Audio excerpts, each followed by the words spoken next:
पंडित जी, इस साल की पूजा के लिए हमारी तरफ से 11,000 रुपए। और ये हमारी तरफ से पंडित जी 21,000 रुपए।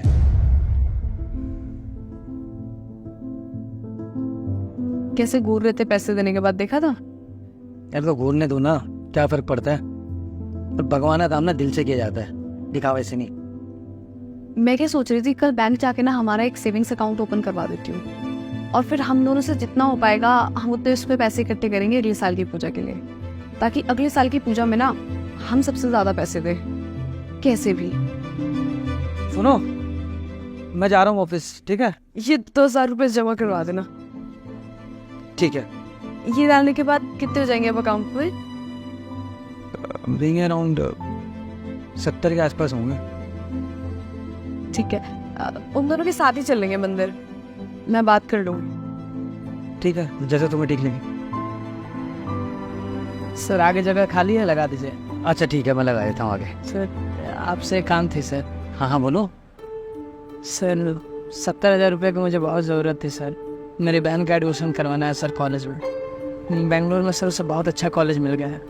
बस एक बार उसका एडमिशन हो जाए सर, फिर तो धीरे धीरे करके आपका पैसा चुका दूंगा। प्लीज़ सर मेरी मदद कर दो सर। पूजा में देने वाले पैसे वो अगर गार्ड को दे दे तो पूजा में क्या देंगे? अरे तो नहीं देंगे पूजा में। और फिर हमारी इज्जत का क्या? वो दोनों तो ताने मार मार के अपना जेने नहीं देंगे। यार तुम उन दोनों को हर बात में बीच में क्यों ले आती हो?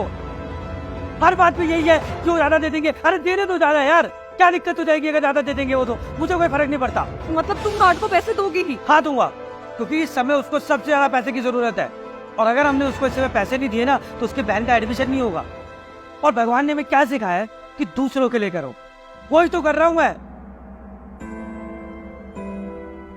ये लीजिए पंडित जी, पिछले साल की तरह इस साल भी हमारी तरफ से 50,000 रुपए। पंडित जी हमारी तरफ से ये इनकी असली औकात। कितनी बड़ी बड़ी बातें करते हैं लेकिन कान से रुपए दे रहे हैं। अच्छा पंडित जी हम चलते हैं।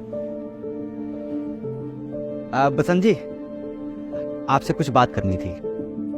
हाँ जी बोलिए। इस मंदिर में हर साल पूजा होती है, तो इस साल भी होने वाली है, तो मैं चाहता हूँ कि आपकी फैमिली उस पूजा में बैठे। हाँ हम दोनों पंडित जी, लेकिन क्यों? आपके पास कोई गार्ड आया था? हाँ जी। वो मैं नहीं भेजा था। कहीं से पैसों का इंतजाम नहीं हो पा रहा है पंडित जी। लगता है कि मैं अपनी बहन का एडमिशन नहीं करा पाऊँ। एडमिशन होगा, मेरे एक जानने वाले हैं, उनके पास चले जाओ, वो पक्का ही मदद करेंगे। ठीक है? ठीक है पंडित जी।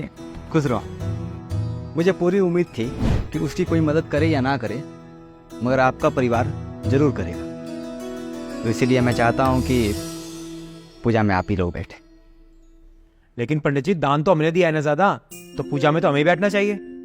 बिल्कुल सही बात है। मैं एक कहानी सुनाता हूँ आपको, उसे तय करिएगा कि पूजा में किसको बैठना चाहिए। एक गांव में ना एक गरीब आदमी और एक अमीर आदमी रहा करते थे।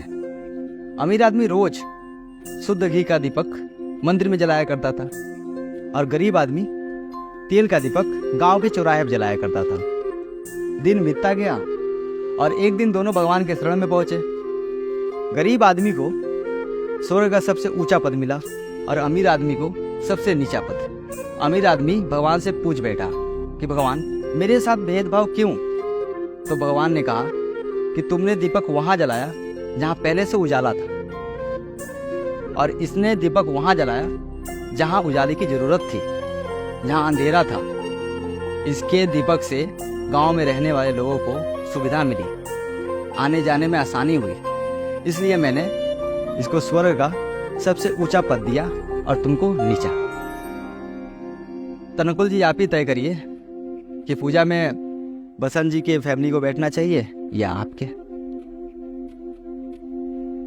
पंडित जी पूजा में तो बसंत जी की फैमिली को बैठना चाहिए।